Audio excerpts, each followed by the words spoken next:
You know the vibes. Welcome to another episode of the Hoop Genius podcast brought to you by NBA 2K23. Myself, momentarily alongside the one and only, the legendary Mr. BJ Armstrong. BJ, how you doing? Well, Bo, it's one of those days. It's one of those days. Both series are 3-0, believe it or not. And what a nightmare of a game Oh, it's beautiful. for It's the it's Boston it's Celtics. fantastic. It's absolutely fantastic. Both these teams, the Celtics and the Lakers, down by 3, meaning we can get 2 sweeps, meaning we get a full 8 nights in a row of actual sleep before the NBA finals get underway. So, here we are, the Boston Celtics. At this point, I just laugh, I just laugh because that's all I can do. Everything I've been saying all year once again comes true. Relying on 3-point shooting is not going to win you a championship. And here we are. The most unserious team in basketball is once again unserious. What does there even say about this in one of the most embarrassing playoff games I've ever seen? The Stars didn't even play in the fourth quarter for the Celtics. An absolute destruction of their team by the Miami Heat, who were absolutely lights out. They shot 54% from behind the arc. Duncan Robinson hit 5 threes. Gabe Vincent hit 6 threes. Caleb Martin hit 4 threes. Man, listen, these guys that the Miami Heat managed to just find is simply unbelievable because on paper, the Celtics have probably the best roster in the playoffs. But in reality, the Miami Heat play harder, stay more disciplined, stay more focused than the Celtics could ever dream of. All year, when they got off to that hot start to the season, I told you it's just the hot 3-point shooting. They were shooting like over 40% and they won like 20 games or whatever it was. And I said, listen, they'll come back down to earth. They'll come back down to earth. And when we look at the realities of the situation, this team who were 2 wins away from winning the NBA Finals last year, Al Horford, who shot 40% from 3 last year in the playoffs, is now shooting like 29% from 3 this year in the playoffs. Marcus Smart and Rob Williams defensively don't have the same impact that they did last year through injuries, wear and tear and whatnot. Malcolm Brogdon, who was the 6th man of the year, contributed 0 points, 0 from 6 from the field. Derek White, who was 2nd team All NBA defense, has forgotten how to play defense in this series. Joe Mazzulla thoroughly outcoached once again, as expected. What more is there to say about this team? That was a horrendous performance. It was an embarrassing performance, and it looks like the Miami Heat are cruising through to the NBA Finals. BJ, what was your takeaway from this one? Well, again, I don't want to harp on the Celtics. Listen, let's just get rid of that one. It was a horrendous performance. They look like they were ready to play. But sometimes, Mo, the other team just has your number. And right now, the Miami Heat, they know something about the Boston Celtics. And what is it that they know? They understand their defensive principles. They are playing beautifully together. I mean, that ball is moving, ball movement, player movement. Bam and Jimmy Butler both not only just scoring the basketball, they're getting to their matchups that they want, and they're passing the ball beautifully. I mean, the game is just really slow for them. Sometimes, Mo, there used to be a time, Mo, when a guy or team would get hot and you would disrupt them, right? You would, you commit a hard foul. You would do something to kind of get them off their rhythm. I'm not sure if the Celtics really understand that. Like, this team right now is just playing lights out. Mm-hmm. And they've done it now for now they're putting together games. Okay. All right. You'll see a team put together a quarter or 2, but they're just playing beautiful basketball. They're shooting it, they're passing it, and they're really playing unselfish basketball. I mean, when you're talking about Miami Heat basketball, it's just they're giving a clinic. And Eric Spoelstra right now, Coach Spoelstra, I just call him Master Spoelstra. This is a clinic. I mean, this is a coaching clinic on how to prepare your team, how to get your team to play unselfish on both ends of the court. And it really helps when you make shots. And, we could sit here and try to figure it out. It's, here it is. The Miami Heat are outplaying the Boston Celtics in every phase. Rebounding, defense, offensive rebounds, passing, cutting, steals. They're winning every statistical category, and they're getting all the loose balls. They're doing everything. I mean, they have it working on all cylinders, and what another tremendous effort. They're at home, and they're up 3-0, and deservingly so. I mean, you covered it all. The Celtics have been outplayed, but this is a team that had aspirations of winning it all this season, and to go out in this fashion is highly embarrassing. You've got everything you need. You've got a MVP candidate. You've got an all NBA player. You listed off all of the things that the Celtics have, but they don't have the toughness. They don't have the grit. They don't have the determination.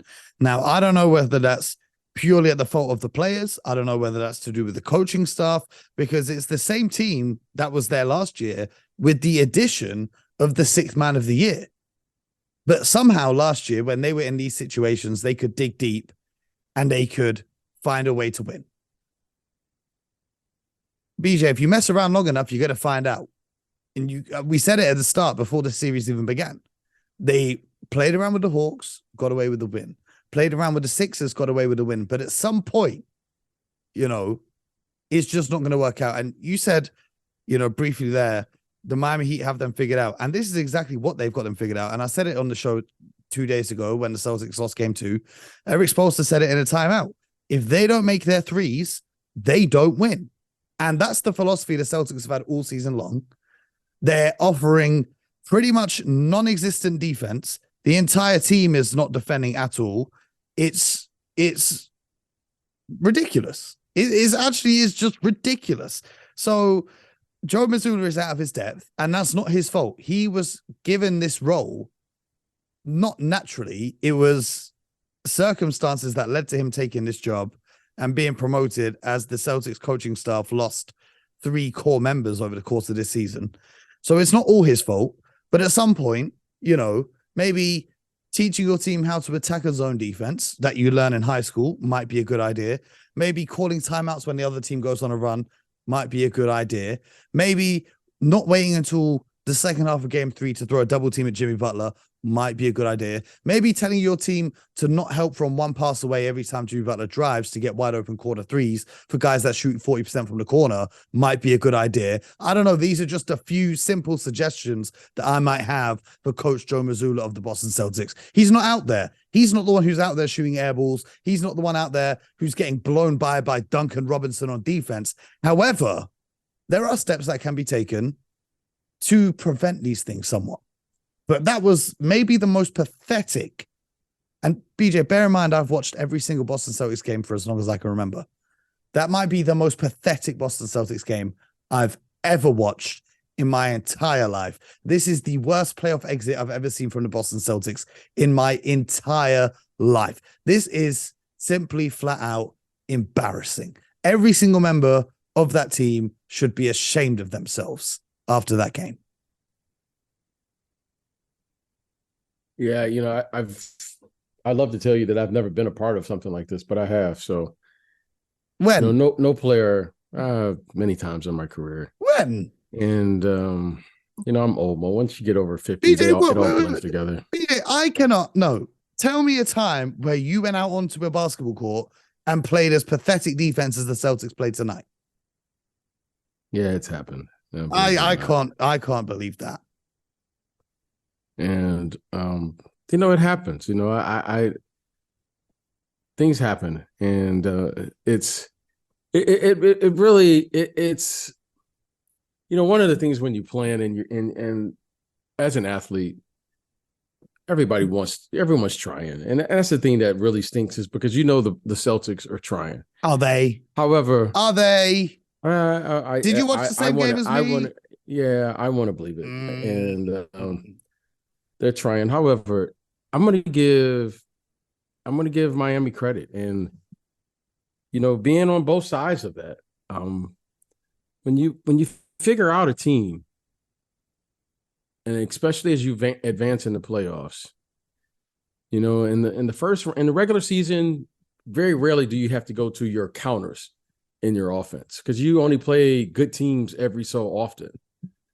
But as you advance in the playoffs, all right, maybe in the first round you go to your first option.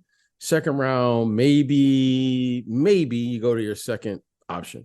But once you get to the conference finals, all these teams are really, really good. I mean, really good. They're special defensively, and most of the teams that get there is because that's the principle of a good team is your defense.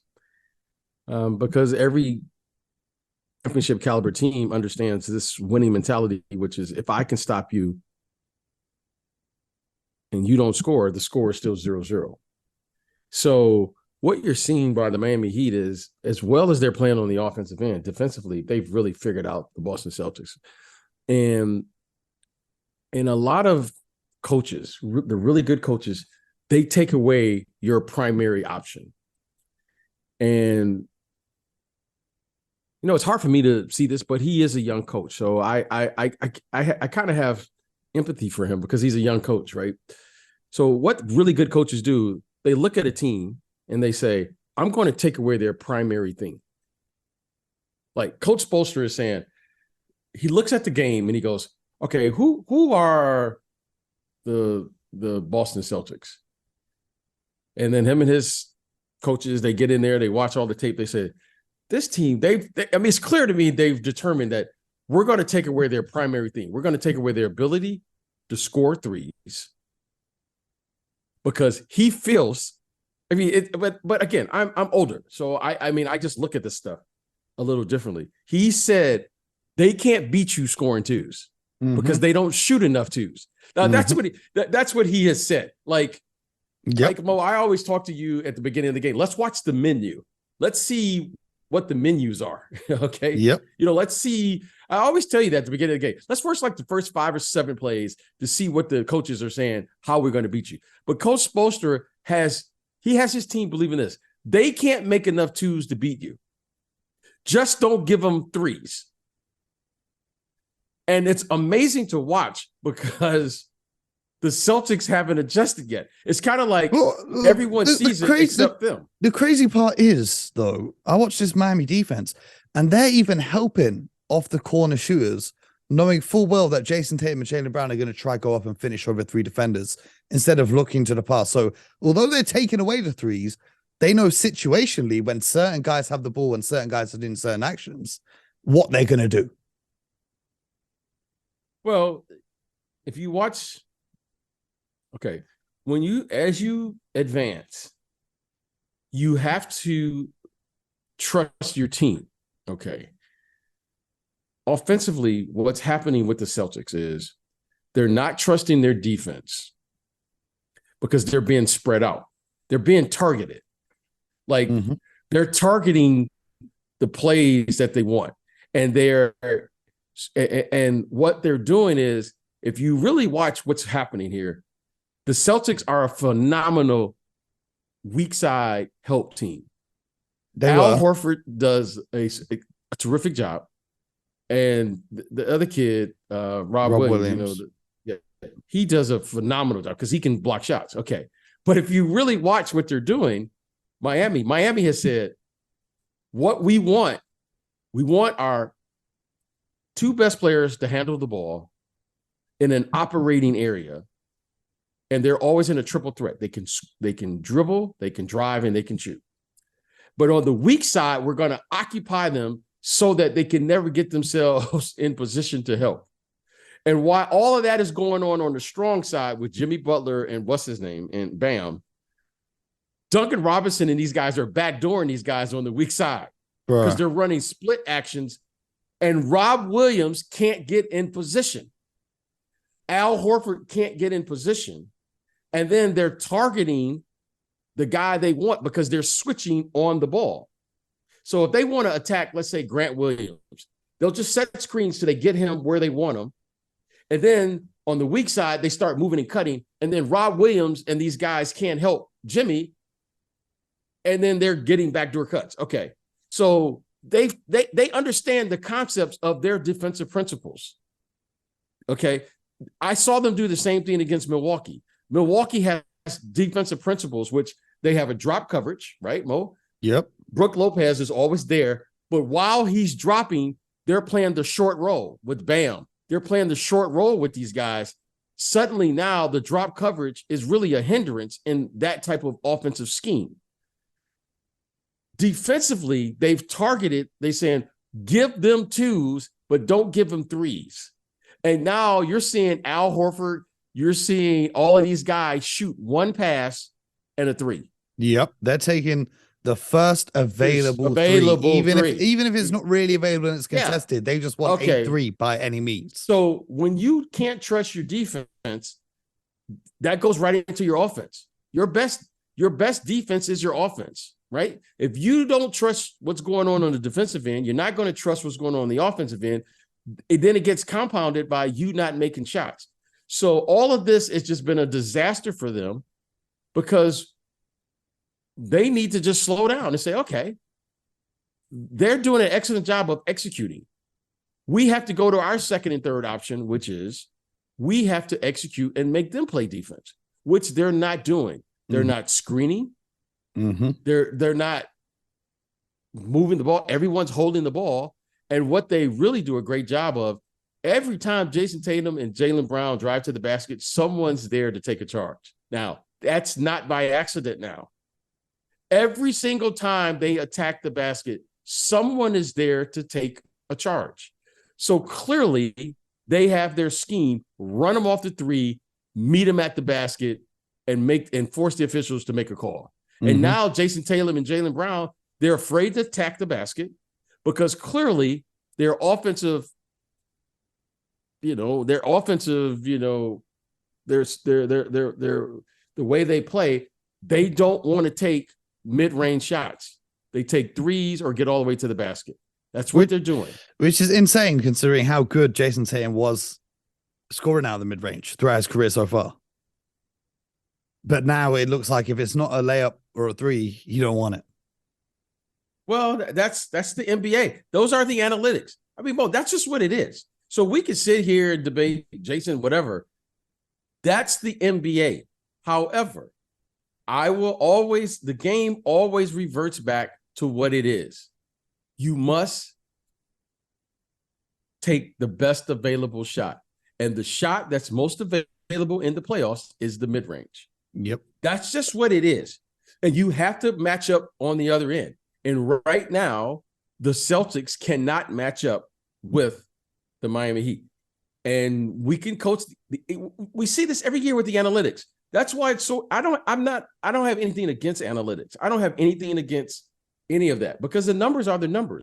However, when you're watching the game and when the game is being played at the highest level, you have to. The defense will dictate what you're supposed to do on the offensive end.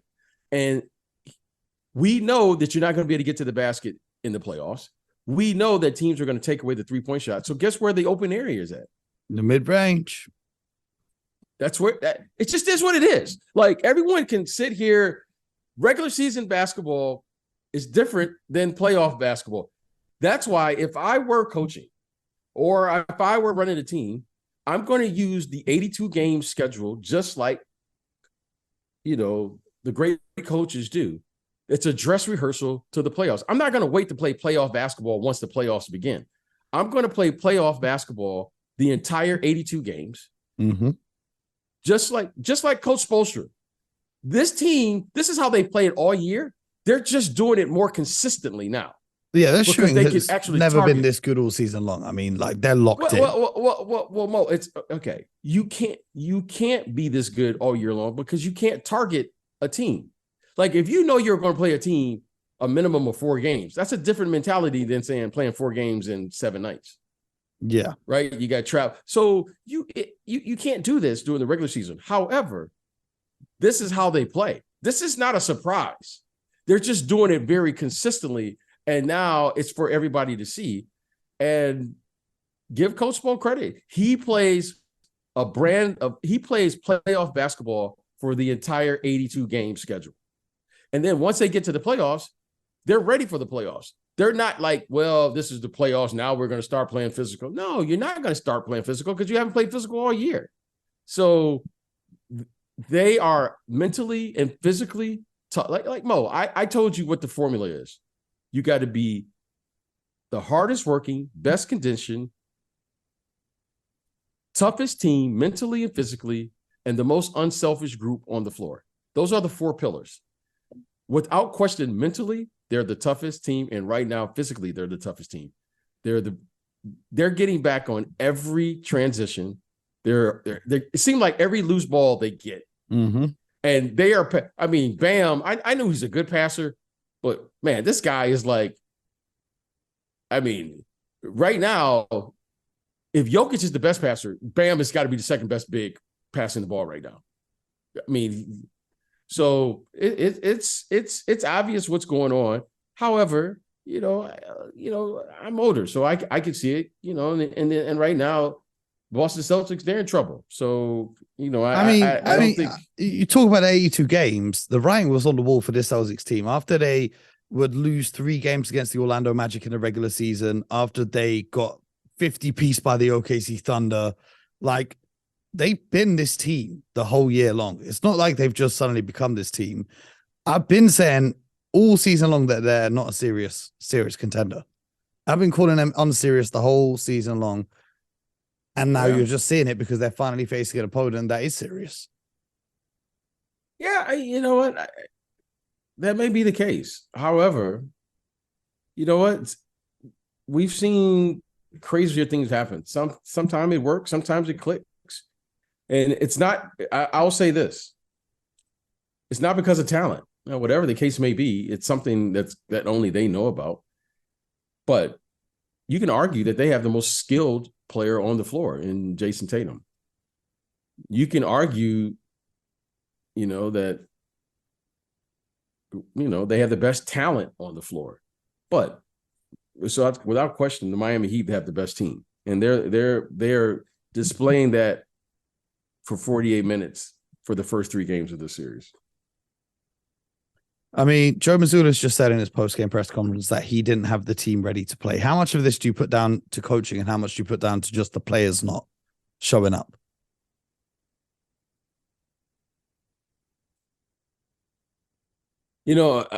I will say this. But this is probably the former player in me. I don't put much into, because I made a commitment, right? And I've been on good teams, I've been on bad teams, and I'm not going to take the credit when it was good, but I am going to take the responsibility when it was bad because I was on the team. The execution of the game plan is the most important thing. The execution of it. I don't care what the game plan. You can have the right game plan. If you don't come out there and execute it, it doesn't really matter. Right now, the Miami Heat are executing their game plan. It's flawless. Mm-hmm. It's a flawless game plan. And it's clear now, Mo, that they understand what the assignment is. Okay? And it's clear to me, Mo, this isn't a talent issue. If you look at the Miami Heat and you just look at the individual talent, they do not have the same individual talent as the Boston Celtics. So now it just gets down to the execution of it. Who wants it? That comes down to you versus me. And I'll keep saying this, and I know I'm repeating myself. You have to figure out your matchup and win your matchup. All right.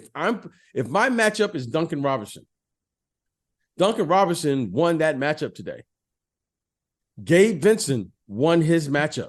Okay, I can live Jimmy Butler, Jaylen Brown, they should cancel each other out, or Jimmy Butler and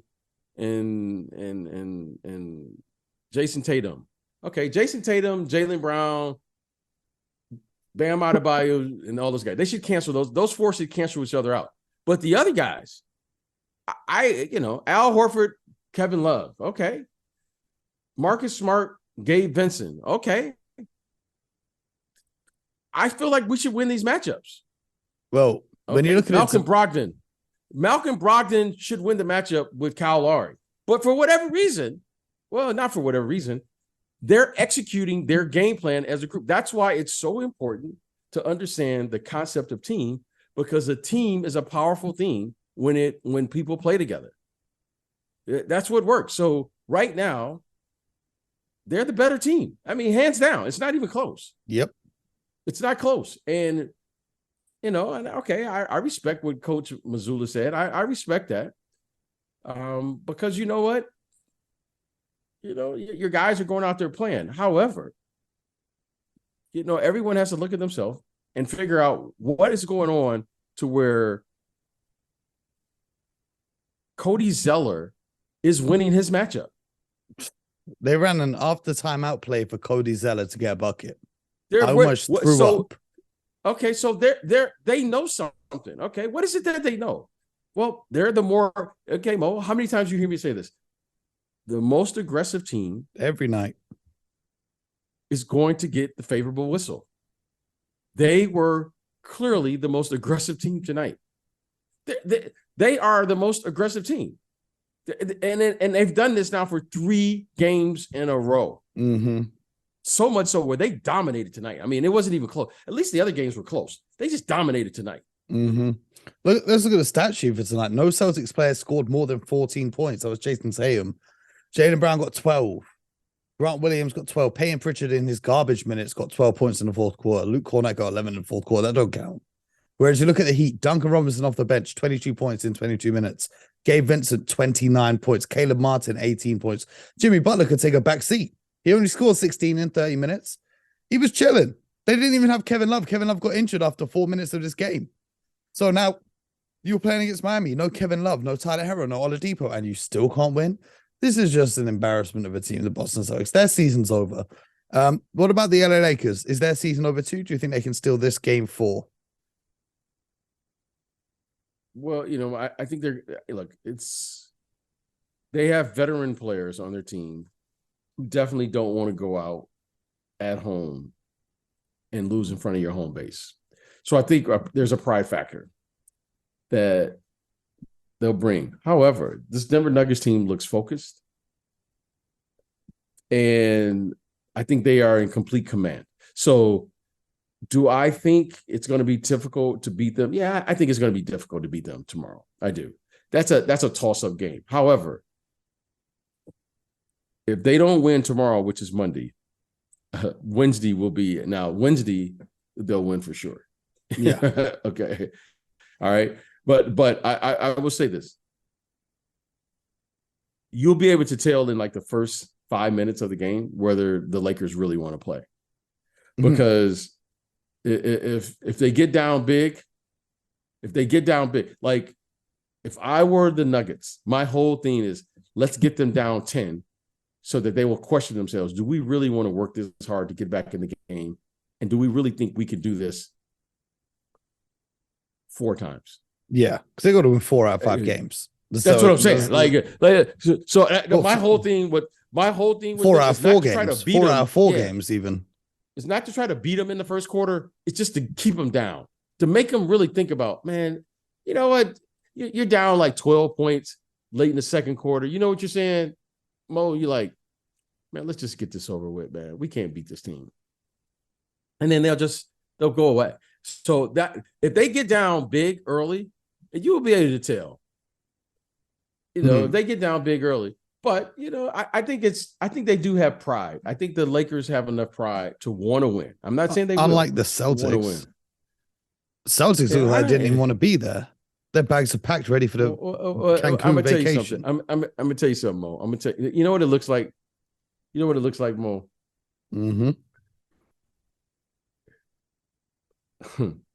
Sometime, Mo, you got to win your matchup. Right now, here's the matchup. Coach Spo right now has thrown a punch, and he's waiting for the counter to the punch. Okay, Coach Spo threw a punch, and his punch was, "We're going to take away who they are." Let's say you're a counter puncher. I'm going to take that away, and I'm going to force you to do something else to beat me. And I'm okay with you doing something else to beat me. I'm just not going to let you beat me this way. Yeah. And Mo, They've taken that away. And again, this is just my playoff experience. Coach Mazzulla, all he has to do is give his team the know-how to beat this team in a different way. Because if he can just make the game about talent, they'll crush the team. That's why I'm sticking with them. You know what I mean? Like, I can't stick with them now because it's like no team has ever come back from 0-3. However, right now they took away something. They said, you're just not going to beat me with that. And let's see what you do. It's like fighting a fighter and this is their favorite jab or whatever, their favorite punch. I'm just going to take that away and then I'm going to see what they're going to do. And you realize they don't have a counter to that. That's the only thing they can do. And that's what it looks like with the Celtics. If they've just taken away the 3-point shooting. Mo, they're not doing anything special. What's insane is this Miami team just a month ago was getting beat down by the Hawks in the playing game. And we were like, wow, the Hawks just control the rebounds. They've destroyed the Miami Heat. And it looked like they'd figured them out. Then in the second playing game, 3 minutes and 24 seconds left, Jimmy Butler misses a layup. And it looks like the Bulls are going to win that game. And yet here they are, one win away from the NBA Finals. It's insane that the Celtics can't figure it out. Well, they just can't figure it out. You know what I mean? For whatever reason. Like, again, Mo, that's you. The really good coaches, that's what they do. I'm going to take away something. Well, Joe Mazzulla now has admitted that he has lost the locker room. He said, yeah, it's why I need to be better to figure out what this team needs. I can't see a way they keep this guy. I know they gave him a 4-year contract, right? But there's no way that you can let this guy carry on coaching this team. There's no way. This is the conference finals. You're waiting till you're down 3-0 to make an adjustment. There is no way. I will say this. You know what? When people say things immediately after a game, I just totally ignore it because it's just the emotions. Emotions high, rationale is low. Right now, and I will say this about him. At least he is taking the responsibility, other than saying players and so forth and so on. Okay, it is what it is. The bottom line is they're getting their butts kicked. That's just the bottom line. I don't care what any of them say. I really don't care. You know what I mean? Like Jimmy Butler, he's like imitating them during the game. Yep. He's like trolling them during the game now. He's doing it for timeout celebration. Yeah. Like this is just a old-fashioned beatdown. That's what it is. Yep. I don't care what any of them say, other than right now they got it going. And they got it going. And it's very unfortunate because the Celtics have, in my opinion, they have the better talent. They don't have the better team, the better individual talent the Celtics have. But this Miami Heat, I'm giving them, the Celtics look bad because the Heat look so good. Okay?